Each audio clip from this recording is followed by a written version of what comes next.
Siete letras. ¿Qué tal, amigos? Muy buenas tardes. Qué bueno que nos acompañen en una emisión más de C7 Letras. Soy su amigo y servidor, Samuel Gómez Luna Cortés, que como cada lunes les agradece su preferencia. Y ya sabe que en este espacio buscamos que usted tenga un momento de reflexión, un momento también de diversión, pero sobre todo que se incite el pensamiento, ya que este programa, como usted mejor que yo lo sabemos, va dirigido a las masas encefálicas.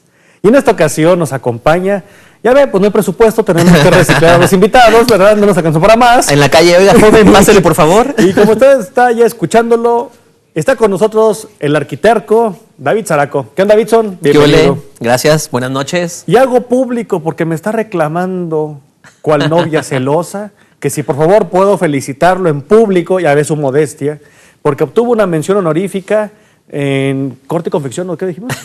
¿En Bellas Artes? Sí, la Bienal de Jóvenes Arquitectos. Sí. Sí. ¿Qué es eso, Bitson? A ver, pues. Ay, bueno, me chiveas. No, es una Bienal, una presea otorgada por Bellas Artes a nivel nacional.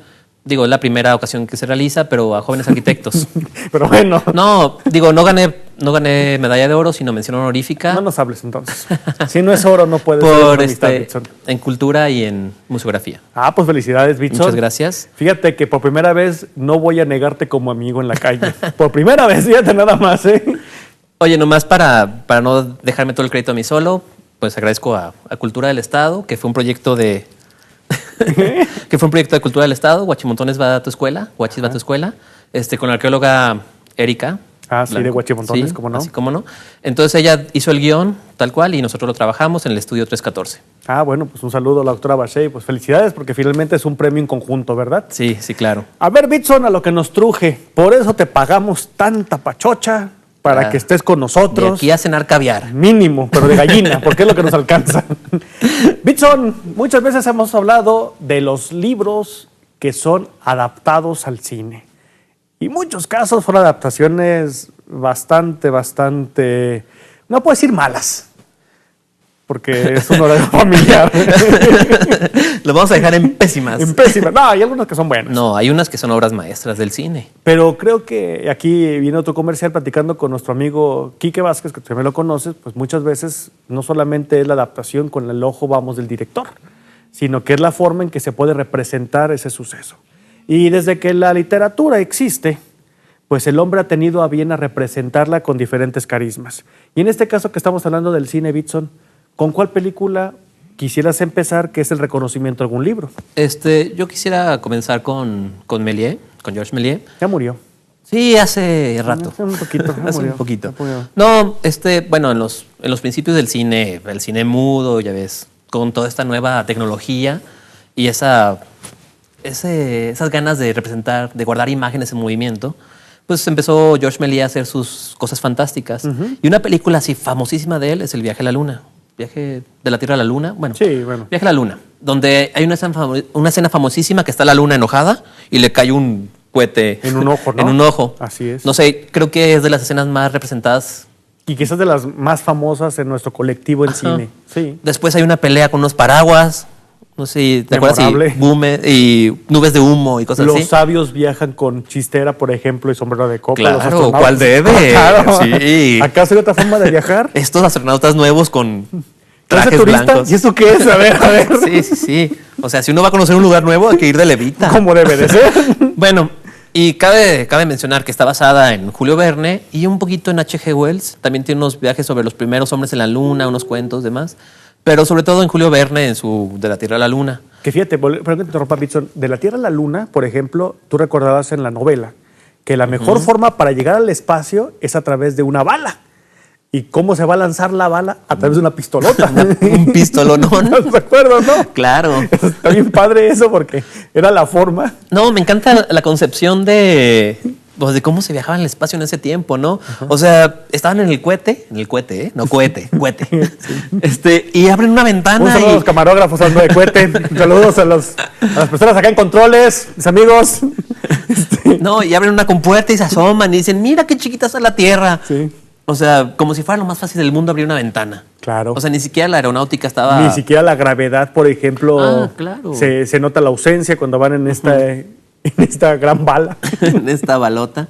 Sí. Sí, y además la formalidad en todo, como tú dices. Sí, claro, porque no sabemos, en primer lugar, somos embajadores ante un nuevo mundo. Ni siquiera el traje de cazador No, de no. levita y sombrero de copa. Sus Sí. paraguas para pelear contra lo que se nos avecine. Sí, claro. Fíjate, eso está bien padre. Sí, y bueno, es mucho decir que el cine y la literatura, como desde el teatro, desde mucho antes, las obras, pues desde Shakespeare y demás, como el teatro, o sea, la representación escénica de las obras de literatura ha sido muy constante. Me voy desde antes con los griegos. Ah, claro, perdón, me fui muy corto. Sí, bastante, pero bueno. Esquilo, Sófocles, por ejemplo. Claro. Que, fíjate, algo muy interesante, Bitson, y ahorita que estamos caminando con nuestros amigos griegos, fíjate que Que usaban sábanas, sí. Que usaban sábanas, Fíjate qué padre. Ellos sí podían andar todo el día en ropa de cama. En los días de calor, imagínate. Volviendo al tema, fíjate, Bitson, que cuando pensamos, por ejemplo, en el teatro de los griegos, es algo muy interesante.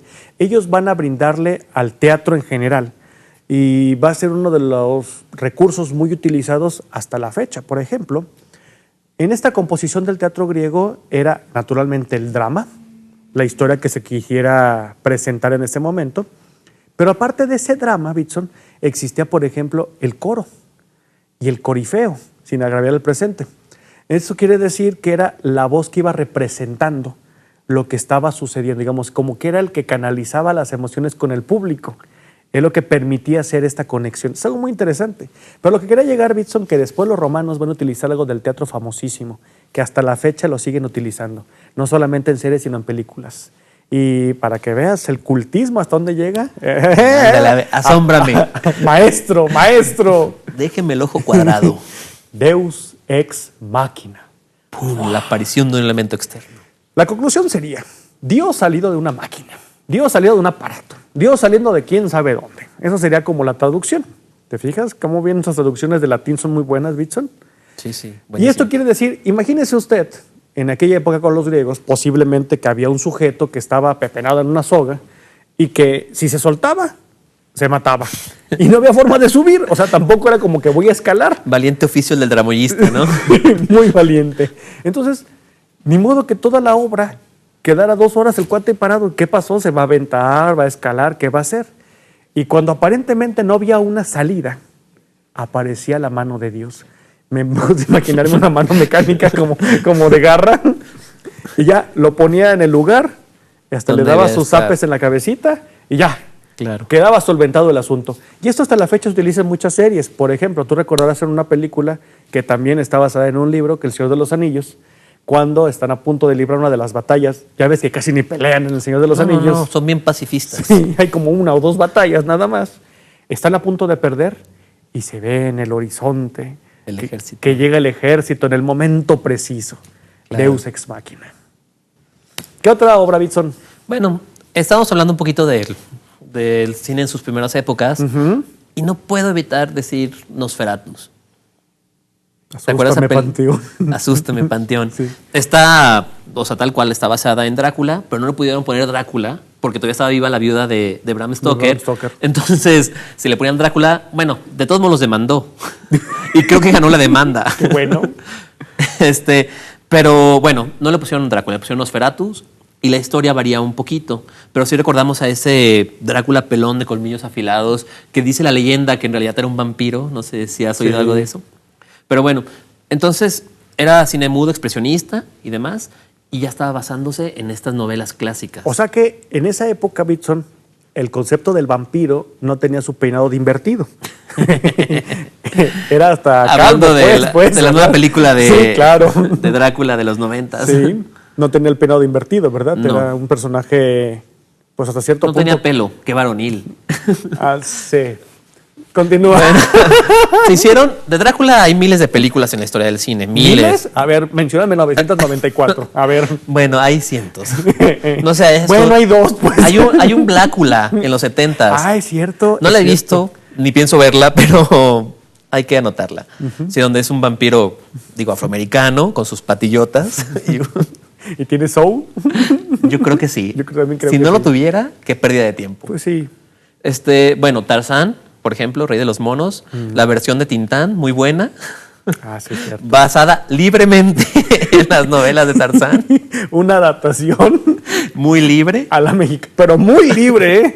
O, no, de Tintán, Las Mil y Una Noches. Sí, fíjate, visto, por ejemplo, cuando estamos hablando de las Mil y Una Noches, perdón, antes de hablar de las Mil y Una Noches con Drácula o Nosferatu, fíjate que se va a empezar a acuñar, y creo que podemos retomar ese tema, ya esta concepción de crear seres que la literatura nos va a permitir generar a través de la imaginación y después plasmados ya directamente en el celuloide. Cuando pensamos en los monstruos, por ejemplo, del cine, y lo hemos dicho anteriormente, pienso en el Frankenstein, por ejemplo, que es, claro, de Bela que es, Lugosi. digamos, también Sí. como la unión entre el vampiro y con este ser. Cuando pensamos en los monstruos, casi siempre como que viene esa dupla. Sí. Fíjate algo muy interesante, Bitson. Cuando Mary Shelley escribe el libro de Frankenstein, ya sabemos la historia, están en un castillo con un amigo, el esposo de Mary Shelley se siente escritor, bueno, Claro. fabuloso, y deciden en esa convivencia que deben escribir cada uno una historia de terror, un cuento de miedo. Y bueno, el esposo de Mary Shelley dice que va a escribir Con sus algo aires de grandeza. Y Mary Shelley me la imagino muy sencilla, muy modesta, quizás está en el escritorio, escondidas, hurtadillas, escribiéndola. Ándale, pues vamos a hacer tu libro, a ver si da miedo. Pero fíjate, en ningún momento nos dicen cómo se llama el monstruo. No tiene nombre. Es la cosa. Ni siquiera es nombrado, es lo peor. Pero ¿sabes qué, No lo Bitson? bautizan. Lo que sí es nombrado es que vamos a ir a una pausa y enseguida regresamos. Muy bien, nos vemos ahorita. Continúa con nosotros.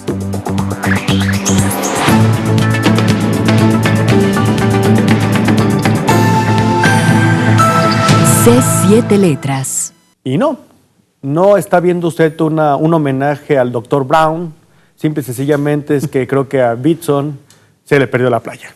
Pero bueno, estamos platicando con David Zaraco sobre estas adaptaciones, Bitson, de la literatura al cine, y que pues muchos han tenido resultados favorables, otros no tan favorables y otros prácticamente sácame los ojos. Prácticamente no debieron de haberlo hecho. Fíjate que, por ejemplo, pienso también en ciertos clásicos que se han adaptado no solamente una vez, sino muchísimas. Y te pongo un caso muy concreto, Los Mosqueteros. Uy, claro. Ha habido películas, creo cada 10 años, sacan una. Pero fíjate que ha habido algo muy curioso con Los Mosqueteros, tiene como una maldición. Por alguna extraña razón, no convence. ¿Te has fijado en eso? Sí. No convence, o sea, Sí, no recuerdo ninguna película. memorable, que dijeras tú, ¡qué bárbaro! Pero por ejemplo, El Conde de Montecristo. Ah, sí. Hasta ahí la versión de Antonio Aguilar. Ah, sí, es cierto. O bueno, y hablando de Dumas, el de la Máscara de Hierro, el hombre de la Máscara de Hierro. Así es. Hay una versión también noventera con Leonardo DiCaprio. Sí. Otra creo que de los 80. O sea, también se ha repetido Sí, digamos que son de esos clásicos que se prestan para muchas adaptaciones, quizá. El Fantasma de la Ópera, por ejemplo. Estos rusos, Ana Karenina. Hay como también 5 películas. La Guerra y la Paz, inclusive. Que bueno, que no olvidemos que hasta nuestro querido amigo Woody Allen hizo una película donde es una clara sátira al crimen, bueno, no Crimen y Castigo, sino la Guerra y la Paz. Sí, claro. Habrá que verla. Sí, bueno, fíjate, Bitson, que por ejemplo, cuando hablamos de estos clásicos de la literatura, pienso, por ejemplo, también en Dickens. Y creo que una de las adaptaciones que, bueno, creo que hasta los Muppets la hicieron, es la de Un Cuento de Navidad, Ah, sí. que es probablemente la historia que más se repite en Navidad. Yo digo que no deja de tener su encanto, No, francamente. tiene su encanto y es una buena bellísimo, historia, sí, es sí, bellísima sí. la historia. ¿Tú de Dickens qué onda? Grandes Esperanzas. Sí. A mí, bueno, será porque la vi cuando estaba chico, la última versión de Cuarón. Me encanta, me hace muy buena. Pero también Grandes Esperanzas la he visto en miniserie, la he visto repetida una y otra vez, porque la historia es muy completa, digamos, y es fácil adaptarla porque los personajes están muy bien descritos, la secuencia es muy bien hecha. Entonces, bueno, para esto mi gusto de Cuarón es que hizo una buena adaptación actual de la historia. Oye, Bueno, pues arquitecto, pues también. Adelante, adelante, maestro. digo, hay algunas miniseries de Oliver Twist. Sí. Ah, no, pero perdón, me estoy confundiendo, es Mark Twain. Ujú, sí. Pero también hay adaptaciones de así.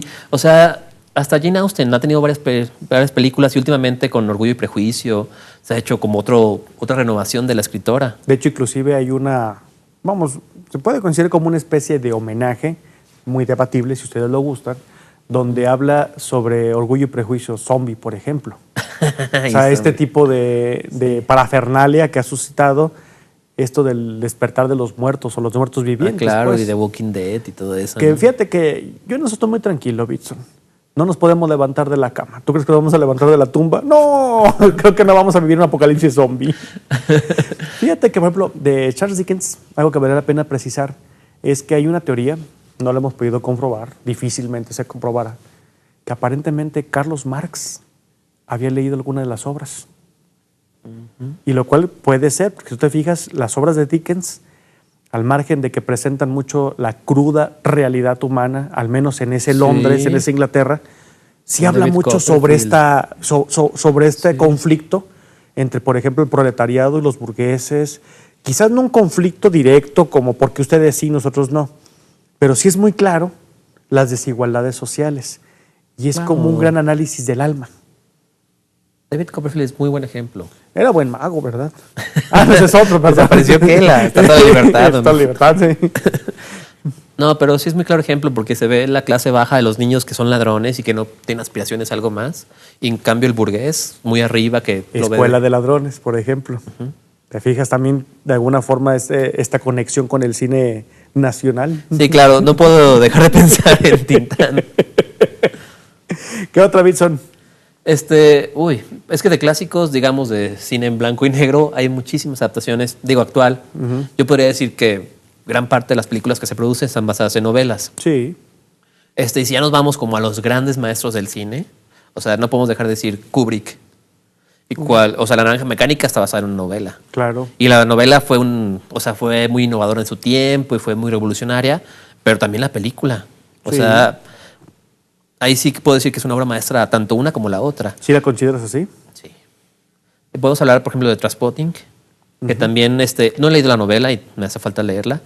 Pero también la película, digamos que es muy generacional, es un ícono muy fuerte en esa época. Es un parteaguas al menos. Parteaguas Sí, también. claro, una referencia. O sea, la forma de hablar de la crudeza de los barrios bajos de Escocia y demás.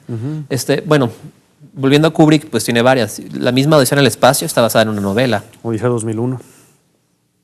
Curioso, se llaman igual. Qué curioso, ¿verdad? Sí, y así hay innumerables. Por ejemplo, El Padrino, que hay gente que la considera la mejor película de la historia. Está basada en una novela que tampoco he leído. Mario Puzo. ¿Tú la leíste? Pues luego, ¿Y qué tal la novela pues si contra...? estas canas, no creo. No, en este caso me parece que la película supera en gran medida la novela. Hay pocos casos así, ¿eh? Fíjate que sí, en este caso sí, porque la novela concluye, si podemos hacer la adaptación, digamos, en el cine, la novela concluye más o menos como a la mitad de la primera película. ¿Qué óboles? Uy, Ay, chan, chan. ñe. O sea, entonces eso está padre. Sí, sí, eso sí. está padre. Concluye muy bien la novela Sí, misma. Sí, sí, sí. Digo que la novela no tiene desperdicio, ¿eh? Vale muchísimo la pena. Hay una película sobre la mafia más reciente, la de La Gamorra. Gamorra. Ujú. ¿La película se llama Gamorra o la mafia? Creo que las dos se llaman así. Ok. Tanto la película como la ¿Viste? mafia, sí. No leí una novela también, vi la película. Fíjate que yo creo que es el gran aporte de las películas basadas en libros, es que difunden mucho la historia de un autor. Digo, no estoy tan de acuerdo que la gente solamente vea las películas, sino estoy de acuerdo que la gente lea los libros, pero creo que es una forma en que hacen muy accesible que un autor llegue a muchas personas. El mismo Callejón de los Milagros, hablando de cine nacional, está basada en la obra de un autor egipcio, no recuerdo el nombre, que para mí era desconocido hasta que no investigué un poquito sobre la película. Fíjate que por lo que mencionas eso, es una forma de llegar naturalmente a las masas. Hubo personajes, pienso por ejemplo en el maestro Basilio Vadillo, que fue gobernador del estado y embajador de México entre un montón de países, y ese gran educador. Él creía en la fuerza del cine para educar, fíjate, que a través de esas proyecciones se podía llevar a muchísimas personas la magia del conocimiento, lo cual pues, está bien padre. Sí, Eso se me hace muy, muy suave.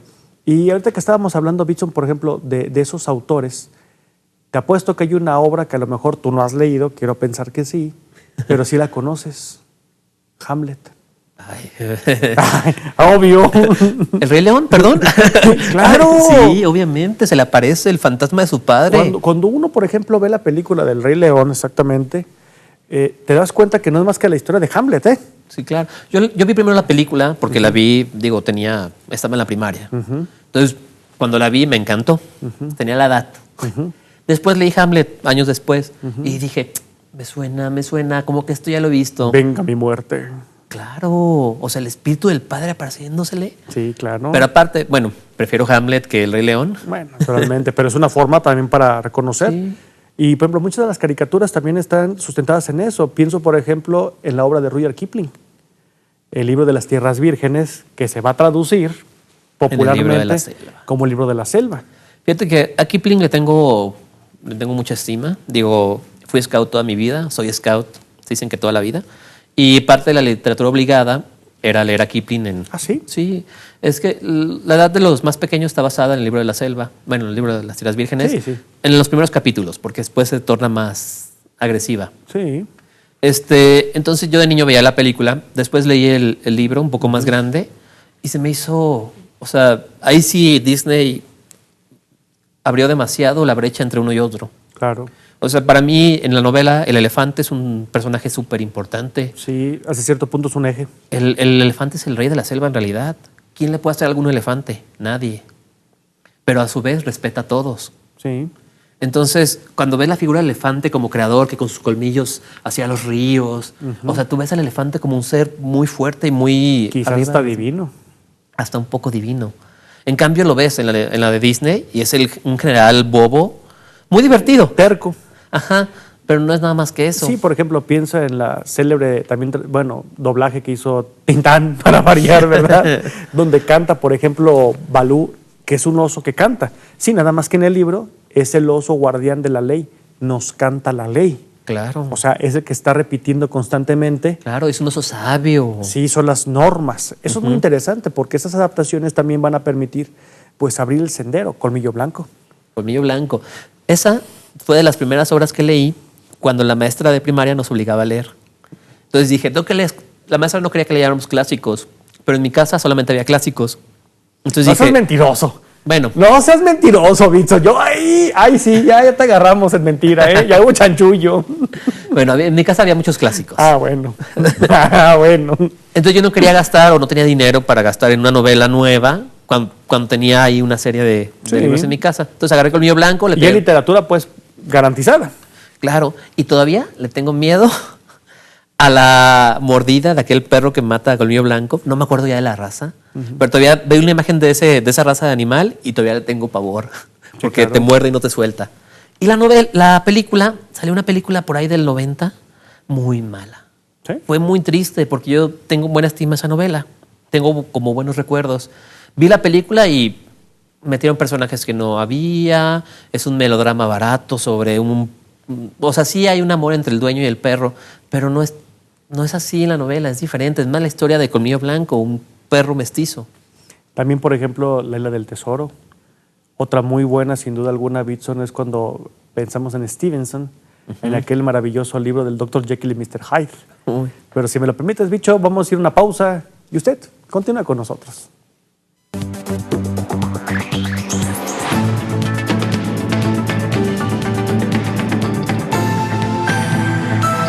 C7 Letras.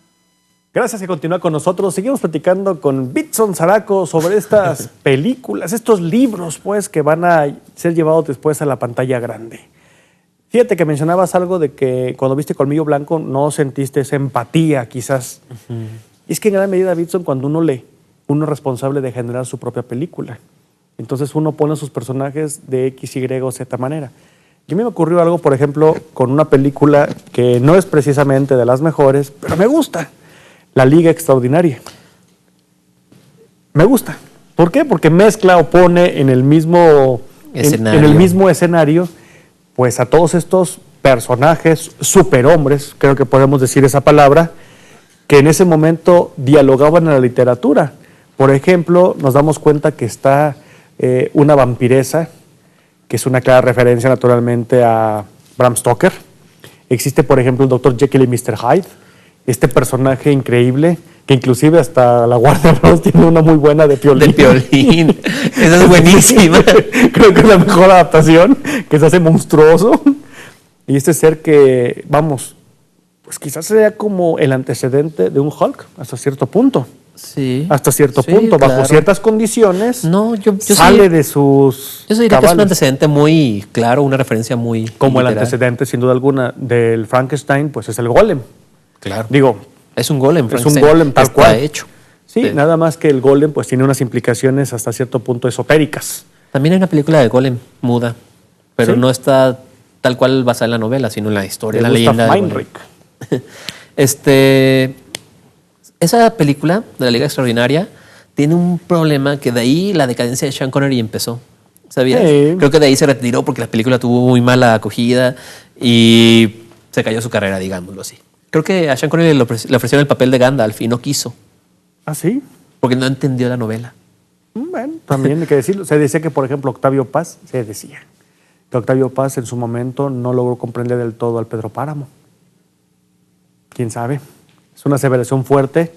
Pero sincera bueno, y- ¿por qué no creerla? Fíjate, por ejemplo, ahorita que seguíamos hablando del Señor de los Anillos, en las novelas hay personajes que no mencionan. A Tom Bobadil. Tom Bombadil, por ejemplo, y su esposa Valla de Oro. claro. O inclusive, si tú recordarás en la novela del Hobbit, la novela del Hobbit creo que es fundamental para entender cómo funciona el anillo, porque no solamente te explica la historia de cómo lo consigue, sino además qué cosas produce el anillo Claro. y la gente que está cercana al mismo. Que eso en la película, no se aprecia del todo. Sí, no, parece que nomás es invisible. Sí, pero no, tiene unas implicaciones muy, muy interesantes. Quizás unas de ellas rozando hasta teologales. Pero fíjate que a pesar de todo, creo que El Señor de los Anillos es una muy buena trilogía. Sí. Hace muy buen honor a la novela. Sí, sí, Claro, sí. le omite cosas y de repente hay cosas que no son tan claras porque... Pero imagínate que la adaptación del Señor de los Anillos, pensemos en cualquiera de la trilogía, cualquiera de ellos, que se hiciera una adaptación al cine íntegra, o sea, completita. No. Estaremos hablando, bichos, de una película quizás de 48 horas, Claro, o imagínate. 72 horas, una cosa No, así. ya con más de 5 ya es fatal para el cine. Ni que fueran Richard Wagner para hacer óperas así, que él se lo perdonamos al maestro, ¿verdad? De a pedacitos. Bueno. Pero fíjate, por ejemplo, Pitson, ¿no es de que estamos platicando de Richard Wagner? El holandés errante o el holandés volador, que tiene un montón de... Sí, yo me iría hasta el mismo Cantar de los Nibelungos. Ya es que hizo su adaptación del anillo, que de ahí sale Sí, un claro. poquito la idea del anillo del Señor. Recuerden ustedes que cuando Richard Wagner va a componer su tetralogía, pues es en torno, digamos, al anillo, tal cual lo estamos mencionando, el anillo de los Nibelungos. Y bueno, Richard Wagner era un gran conocedor de la mitología nórdica. Entonces, cuando leemos, por ejemplo, El Señor de los Anillos de Tolkien, pues te das cuenta que hay ciertos guiños, hay ciertas bromas. Ciertos. Sí hay ciertas cosas, por ejemplo, la figura quizás del sabio con el dios Wotan, el dios nórdico por excelencia, el todopoderoso, un Odín, para Claro. decirlo de una forma más coloquial. Pero, por ejemplo, Bitson, en El holandés errante, esta historia que ha dado un montón de adaptaciones también en el cine, donde la leyenda, como buena leyenda, nos permite jugar en el tiempo y en el espacio. ¿Tú cuál conoces del holandés errante? ¿Por qué es el holandés errante? No, porque es el holandés errante, o sea, por la maldición y la leyenda. ¿Tú y sabes demás. cómo sucedió eso? Según tengo entendido, era un holandés que, bueno, que erraba por el mundo. No, que sufrió una maldición, pero no recuerdo exactamente Una de por las qué. leyendas dicen, volvemos al punto, es aquí tradicional. Es que se parece un poquito al judío errante, ¿no? Que Es que maldijo no- a Jesús en algún momento. En este caso, por ejemplo, se supone que había un pirata. Uno dicen que no era un pirata, que era un marinero. Pero era un pirata, ¿no? Pues sí, O sea, eso- o hay que hacerlo más maléfico. Era corsario, tenía permiso. Sí, ¿verdad? Lo mismo, De ¿verdad? los reyes de Holanda. Sí, pero bueno. Entonces, supuestamente tiene que llevar la embarcación y tiene que pasar a través de... Cabo de Hornos. Vamos a ver, por ejemplo. Pues era de lo más difícil en aquel tiempo. No, claro, pero bueno, supuestamente tenían que pasar por un estrecho que literalmente solamente cabía la embarcación. Y además, para aderezarlo, pues estaba la tormenta, todo lo que da. Digamos que Y un huracán tiburones llegó- con- Sí. y leones. No, había tornados, había Sharknators. Charmators. Entonces, está el capitán, vamos, conduciendo los destinos de la embarcación y maldice a Dios. Y entonces en ese momento Dios lo castiga y le va a permitir, o el castigo es, que sea un pirata errante y que cada N cantidad de años puede regresar a la tierra un solo día como humano. Y si encuentra su amor verdadero, se rompe el maleficio. En un solo día. Sí, claro, obviamente. Échele ganas, joven. Entonces, ese es, digamos, como el argumento general de la leyenda del holandés errante. Entonces, está permitido que haya una serie de adaptaciones, que inclusive hasta los Simpsons hicieron una. Bob Esponja. Esa es otra, por ejemplo, ¿verdad? Entonces, eso está bien padre también porque hay ciertas leyendas que se van a poder estampar a través de un objeto como la película. No veíamos tan lejos. ¿Cuántas versiones conocemos de La Llorona? Uy. Sí, ha habido varias, sí las Hay hay. una película más o menos reciente, más o menos mala, sobre La Llorona, ¿no? Sí, inclusive hay hasta una adaptación, una caricatura, me parece. Sí, esa no la he visto, ¿eh? Lo muy rescatable, si me lo permites, es que uno de los que salen ahí representan al médico brujo. Y se escucha la fabulosa canción del médico brujo de Loco Valdés. Sí. Creo que es lo más rescatable de ahí, bicho. Uy. Está padre, la verdad. Y hablando de adaptaciones, hay ahorita una nueva generación de películas, trilogías, sobre todo basadas en libros. La más famosa es Los Juegos del Hambre. Que, digamos, la película tiene sus elementos rescatables y demás. O sea, no vamos a criticar la película, no he leído las novelas. Pero lo interesante de este tipo de trilogías es cómo han acercado a un público joven a la literatura. Y empezando por la principal de esta nueva generación de películas es Harry Potter. Sin duda alguna. Que, por cierto, sus películas sí son prácticamente una adaptación lineal de la obra. Pues de hecho, la autora estuvo involucrada en los guiones. ¿Ah, sí? Sí. Fue parte de sus cláusulas de contrato. Ah, mira. Y que todos los actores fueran ingleses. Y toda fuera filmada en Inglaterra. Pues sí. Sí, por cierto. Pero bueno, vamos. Eso es entendible. Ahí se nota la poca visión que tuvo. Si de veras la escuela de magia fuera tan buena, habría tenido entre sus maestros al magazo. A ver, mi Harry, ha llegado la hora cuchicuchi. Defensor de artes oscuras. Y cuando el truco falla, mi Harry. No, pero vale mencionar a Harry Potter, que es la novela que le ha ganado a la televisión. Sí, bueno, al menos generó es una generación de jóvenes o de niños lectores. Eso es algo sumamente loable. Y ahorita han seguido, te digo, los Juegos del Hambre, están las de Divergente. Y hay varias del estilo. Si quiere que su camisa quede así de limpia, use Divergente. Use Divergente.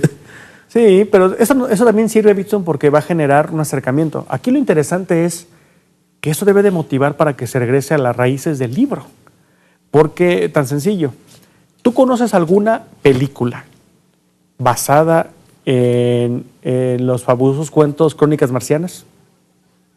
No. Pues tampoco. Quizás porque Qué las difícil, crónicas... No, bueno, dificilísimo. Sí he visto capítulos de La Dimensión Desconocida basados en ciertos cuentos. Claro, porque imagínate, la duración del cuento no te da para que hagas una película, te da para que hagas cortos, quizás. Claro, los porque cuentos son cortos. las condiciones son cortas. Pero ¿qué tal, por ejemplo, ahorita que estamos con Ray Bradbury, Fahrenheit 451? En esa película... ¿Qué opinas de la película? ¿Te gustó? Sí me gusta, Sí me gusta la película. Prefiero la novela. Sí, 1000 veces. Claro. Pero muy respetable la película. Pero la película me gusta. No me defrauda a mí tampoco. Sí. No recuerdo el nombre del director ahorita. No, yo tampoco. ¿Para qué? Sí, pero sí vale mucho la película. Sí. Está también la película de 1984, que es muy buena también. Que también, claro que me quedo con la novela, pero la película la defiendo, bastante. Hay una película más que esa no la he visto, Rebelión en la Granja. No, tampoco la he visto. Sí, y hay... Debe ser de animación. No, creo que no es. Lo cual ya de entrada me hace dudar de cómo puede funcionar la película. Okay. Porque recordemos que, por ejemplo, Bola de Nieve, todas las implicaciones que puede tener con los camaradas ahí.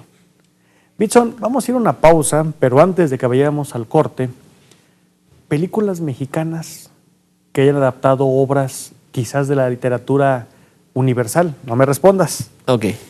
Y se lo dejamos también a usted de tarea. Continúe con nosotros y ahorita vamos a darle unos apes a Bitson si no se acuerda.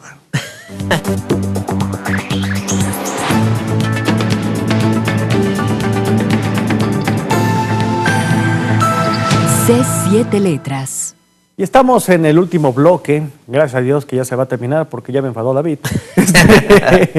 Oye, Bitson, preguntábamos sobre películas mexicanas que tengan un sustento en la literatura vamos, universal, los clásicos. Mira, la primera que se me viene a la mente y una película que me gusta mucho es la buenaza película de Macario. Eso sí, con López Cuarzo. Buenísima. Buenísima. Buenísima. O sea, la imagen de la muerte con su sombrero y su zarape. Bueno, toda la historia cuando le pide la muerte. Es una muerte mexicana. Muy ¿Te fijas? mexicana. ¿Te fijas? O sea, es una percepción de una muerte muy mexicana. Y aparte, no me puedo quitar de mi mente la escena de la cueva con las luces. Me recuerda un poquito el video de Querida de Juan Gabriel. Mire, cada quien sus referencias, como buen arquitecto. No, pero esa imagen donde cuando entra a la cueva y ve todas las velas alrededor volando y demás, es una escena muy fuerte para mí. ¿Sabes a mí cuál me impactó? Aparte naturalmente de esa cueva, de esas grutas que están aquí en México, luego te digo en dónde. Es cuando tienen aquel célebre diálogo en el cual es Macario con Dios, Claro. Macario con el diablo y Macario con la muerte. Y eso está, eso es muy del mexicano, fíjate. Sí, ¿por qué no me das de tu pavo, de pues? de tu guajolote? De tu guajolote, sí, era guajolote.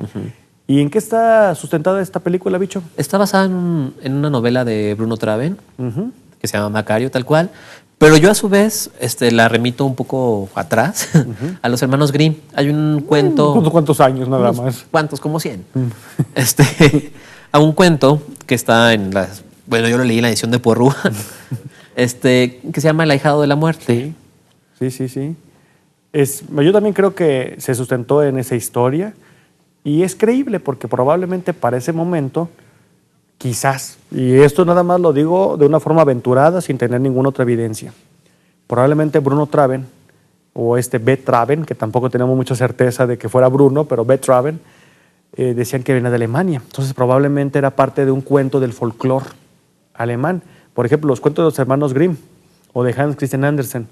Muchos de ellos eran cuentos, oídos nada más, eran las narraciones orales. Sí, la ventaja de los hermanos Grimm es que recopilaron cuentos Se pusieron a escribir. Ajá, se pusieron a escribirlos. Que qué bueno. Las leyendas que ocurrían, ¿verdad? No, y qué buen trabajo hicieron. Sus mitos urbanos de la época. Que por cierto, cuando te pones a leer todos esos cuentos clásicos, son terribles, ¿eh? Uy. Terribles. Ya sabemos en esta corporación, cuyo nombre no precisamos, pero tiene un ratón. Y acaba de comprar. Acaba de comprarla. Me pongo de pie por ello. No es cierto. Ya me imagino que la Guerra de Galaxias va a tener ahora musicales, ¿verdad? No, pero por ejemplo, Bichon, cuando lees, pienso en Caperucita Roja. La historia en sí, que viene de los clásicos, pues habla de una historia hasta cierto punto con ciertos tintes de incesto. Vienen ciertas cosas de violaciones, vienen aspectos muy fuertes. Esa versión amable de que se va a comer el lobo a Caperucita, pues no es tal cual. Hay una versión de animación, creo que de Tex Avery, donde sale una Caperucita Roja sensual. No sé si la has visto bailando pelirroja, por cierto, en los ojotes. Y está el lobo, que más que lobo parece un coyote que se le salen los ojos al verla. Es una buena libre versión de Caperucita Roja, porque se la quiere comer. Además, recordemos algo, que si siempre escuchamos a Caperucita, el lobo siempre será el malo. Ah, claro. Y fíjate, por ejemplo, ¿tú recuerdas que había otro clásico, de estas historias que ocurrían muchas veces en la Europa del 17, de la Europa del 18? Que hay que decirlo, estas historias también tenían un fin didáctico. Eran una versión de la época bastante moderna de las fábulas. Caperucita no se salga del camino porque puede suceder algo. Exactamente. No vayas siguiendo a alguien que te ofrece dulces porque la bruja te puede comer. Claro. Por ejemplo, aquí tenemos Hansel y Gretel, por ejemplo. ¿Tú recuerdas, Bichón, que hay una historia donde a la bruja en castigo le ponen unos zapatos de hierro? Es Blancanieves y los 7 enanos. ¿Verdad? Bueno, los enanos, porque no son 7. No nos precisan tampoco. Sí, a la hora de vencer a la bruja le ponen unos zapatos al rojo ardiente. Pero son además de hierro. De hierro al rojo vivo. Y la hacen bailar hasta morir. Ah, O sea, no acaban suavecitos. La Sirenita. La sirenita, qué triste final, ¿eh? Sí, la Sirenita, el final que nos han vendido. Que se casa con el príncipe. No. No, pero también es muy didáctica, ¿eh? No Sí, te fíes también. de un hombre guapo. Pero vamos, la historia en sí, la trama de la Sirenita es Terrible, ¿eh? Claro, o sea, el príncipe se aburre porque ya no habla. Ah, qué mujer, será muy bonita lo que sea, pero no platica. Da tintes de que es tonta. Ajá. O sea, fíjate, eso es quizá claro, lo que te va... podría ser retrasada. Podría ser una mujer que o no algo tiene así. capacidades. Ajá, que no tiene capacidad. Entonces, hasta cierto punto, un poquito discrimina a la sirenita. Pero es muy triste porque ella, al no tener su beso de amor, como para que se cierre el círculo. el encantamiento, se convierte en espuma de mar. Sí, entonces cada vez que vamos al mar y esa espuma es ella. Ajá, claro. Fíjate, es una imagen, es una imagen bastante fuerte. Sí. Fíjate que parece ser que Hans Christian Andersen, cuando escribió La Sirenita, era un grito a lo que él estaba viviendo en ese momento. Se decía que era un no hombre podía decirlo. que no puede decirlo públicamente, sus gustos, sus preferencias, y de alguna forma cómo no era comprendido por la sociedad. Y esto es interesante porque estos cuentos nos van a permitir entender cuál era la visión que en ese momento existía. Por ejemplo, la existencia de las brujas como tales, eso sí veo material para que haya un montón de películas y brujas de todo tipo. Pues del mismo Mago de Oz, ¿cuántas versiones no hay? Hasta el musical y demás. O sea, Sí. la imagen de las brujas es muy fuerte y se repite. Uf. Que por cierto, una confesión, cuando era niño, ¿tú recuerdas que la película, hubo una caricatura que hicieron película del Mago de Oz? Me impresionaba cuando abrían el caldero, ya casi en las partes finales, y estaban cocinando un ejército de elefantes. Esa idea se me hacía muy padre. Los monos alados, por ejemplo. Porque también, ¿cuántas veces hemos leído ciertas historias que tienen que ver con la tradición? Pienso, por ejemplo, en el Robin Hood. Robin Hood tuvo un antecedente que lo podríamos resumir como Ivanhoe, por ejemplo. Sí. De alguna forma es una especie de... No, Robin Hood es una leyenda. Bueno, pero el Ivanhoe es como a cierto punto una forma más, ¿qué vamos a decir? Más destilada. Sí. Que también ha habido una serie de textos que se han escrito en torno a este personaje. Y las películas que han surgido... Sí, nunca he visto una, pero sé que hay varias. No, sí hay varias en sí.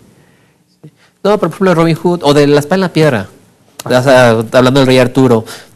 A mí la película me gusta mucho. Este Merlín juguetón, un poquito bobo, está divertida. Fíjate, por ejemplo, en la película de las últimas adaptaciones que hubo de Sherlock Holmes, no recuerdo el nombre de las películas. ¿En cine? Sí, realmente hace unos 2 años o quizás el año anterior. Híjole, tú que sabes que yo soy un devoto y fiel al caballero que vive en Baker Street 221B. Lo único que me gustó de la adaptación es que al menos el Sherlock Holmes es altanero, como era el personaje. Realmente.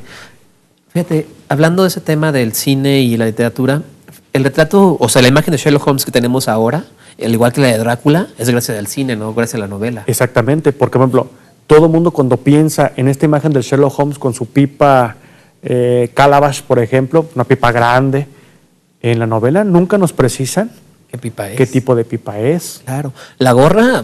Él de hecho dice que se toca, o sea, se toca la cabeza, es como decir, vamos, se la cubre, se pone un sombrero. ¿Por qué no pensamos que usaba un sombrero de copa, por ejemplo? Sí, o una boina, digamos, para andar correteando Sí, delincuentes. no tenemos precisión, o un bombín. Ajá.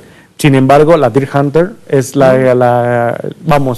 el sombrero oficial de Sherlock Holmes que le hemos Claro. puesto. Y tú hablas de Frankenstein. O sea, la imagen que todo el mundo piensa en Frankenstein creo que es Bela Lugosi, ¿no? Sí. O sea, la cabeza plana de arriba, sus aquí tornillos, no sé para qué. Pero acuérdate que le dan vida por la electricidad. Ah, claro, y esto donde agarran los Es la cables. forma, claro. Pero todo el mundo piensa en ese Frankenstein Sí. y ese es gracias al cine. Sí. En la novela, como tú bien dices, no lo describen. Igual Drácula. Sí, En la novela no, tiene no. un bigote tremendo a lo rumano, así hasta Para acá. Antonio Aguilar, dijiste. No, Antonio Aguilar. no. A la Zapata.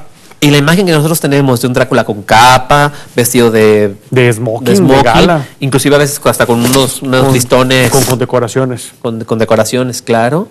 Es gracias al cine. ¿Tú leíste las obras de Sherlock Holmes? No todas. Bueno, ¿te pero acuerdas del bastantes. hermano? Sí. Mycroft. Sí, Mycroft. Era un Holmes. sujeto más o menos de la estatura de Sherlock Holmes, pero Ajá. Sherlock Holmes era delgado y Mycroft no. Mycroft era de una complexión Más corpulento, gruesa, ¿no? Sí. corpulento. Y que inclusive decía que él controlaba al imperio. Sí. Y había veces que él era el mismo imperio. Fíjate, está bien padre porque ¿cuándo puedes plasmar esa magia en el cine? Te decía de la película, por ejemplo, de Pedro Páramo. El libro, la novela es excepcional. O sea, no tiene desperdicio, no hay una coma que le sobre, ¿eh? Qué difícil llevarla al cine, ¿eh? Bueno, es muy complicado porque ¿cómo vas a hacer el juego para saber que una persona está viva o está muerta? A lo cual un padrino mío dio la solución. Cuando quieras decir que es un fantasma, suenas unas cadenas y caen en la... No, pero hablando de buenas películas mexicanas adaptadas de novelas, La Perla, adaptada de John Steinbeck, que fue premio Nobel. La adaptación es una obra muy buena. Muy buena. Muy buena, sí, tienes toda la razón. Gringo Viejo, ¿la viste? No, no la he visto. Gringo Viejo es una película, bueno, existe el libro que escribió Carlos Fuentes y es sobre la vida novelada, vamos, el final de la vida de Ambrose Bierce, este personaje que va a ser célebre por dentro de sus muchas obras, tiene el Diccionario del Diablo, donde es un diccionario, vamos, de la ironía y del sarcasmo, y que además tiene un cuento que es asombroso sobre el puente del colgado del río Búho, una cosa por el estilo. Los nombres pueden variar. Pero Bitson, hemos llegado al final de este programa. Qué rápido. Y hay que reconocer que me dejaste intercambiar unos cuantos silencios. Muy bien. Pero sobre todo, gracias a usted, que nos permite llegar hasta la comunidad donde se encuentra a través de la multiplataforma de C7. Soy Samuel Gómez Cortés y continúe con nosotros, que pronto le tendremos sorpresas que esperamos sea de su agrado. Muy buenas noches. Hasta luego, buenas noches.